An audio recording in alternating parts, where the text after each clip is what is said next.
Hello বন্ধুরা, welcome developer মেহেদি। তো আজ আমি দেখাবো কিভাবে ফটোশপ দিয়ে এরকম ছবি তৈরি করবেন বিভিন্ন স্টাইলে। তো চলুন শুরু করা যাক। তো আমি ফার্স্টে ফটোশপ চালু করে নিলাম। এখান থেকে একটি নতুন পেজ তৈরি করে নেবেন। তো ফাইলের পরে নিউতে ক্লিক করবেন, তারপরে আপনার পছন্দের মতো একটি সাইজ নেবেন। নেওয়ার পরে এখানে কালারটি চেঞ্জ করুন, আর এখানে ওই যে পেইন্ট ব্যাক টুল এটা সিলেক্ট করে ক্লিক করুন। পুরো ব্যাকগ্রাউন্ডটি কালো হয়ে যাবে। তারপরে আবার সাদা রঙটি সিলেক্ট করে টেক্সট ক্লিক করুন। তারপরে আপনার মন মতো কিছু লিখুন। তো আমি আমার চ্যানেলের নাম লিখলাম। তারপরে এইটি মুভ করে মাঝখানে নিয়ে আসুন। তারপরে ভিডিওতে ক্লিক,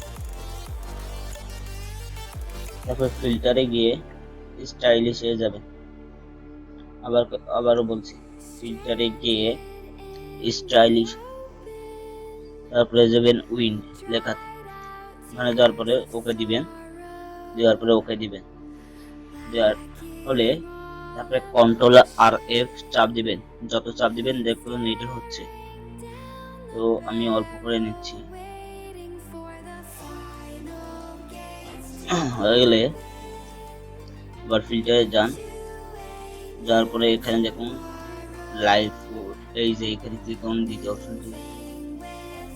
তো আমি এটাকে হালকা একটু জুম করে নিচ্ছি ভালোভাবে বোঝার জন্য। তো হয়ে গেলে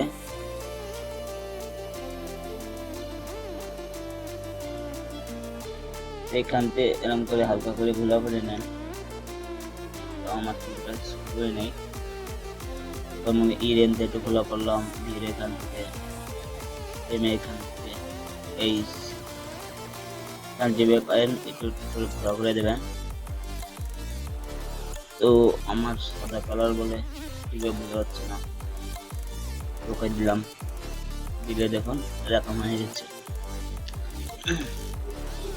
করার পরে এখানে ইমেজে যাবেন, তারপরে মোডে যাবেন। যাওয়ার পরে এই যে এখানে ক্লিক করুন গার্জিস, তারপরে আবার ইমেজে যাবেন, তারপরে মোড়ে গিয়ে এই যে ইন্ডেক্স কালার সিলেক্ট করুন। তারপরে আবার ইমেজে গিয়ে মোড়ে গিয়ে এখানে কালার ট্যাব নামে যে অপশনটি আছে এখানে ক্লিক করুন। করার পরে এখান থেকে ব্ল্যাক বডিতে ক্লিক করুন। ব্ল্যাক বডি ক্লিক করে ওকে ক্লিক করুন। দেখুন লাল হয়ে গেছে, একটু জুম করে দেখায়।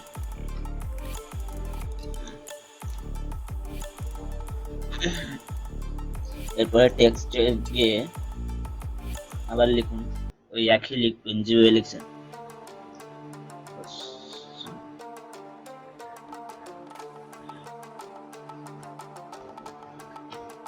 একটা লেখার পরে তারপরে মুভ টুল সিলেক্ট করে এটিকে টেনে এটি সমান করে বসিয়ে দিন এটির উপরে।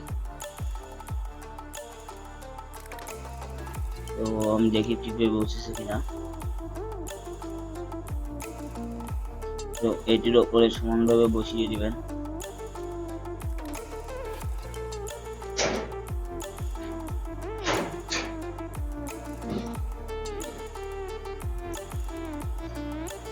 দেখুন আমার ছবিটি তৈরি হয়ে গেছে।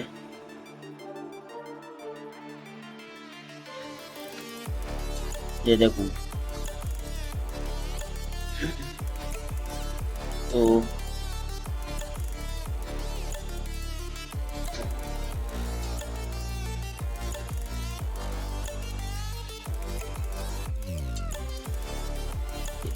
তৈরি হয়ে গেছে।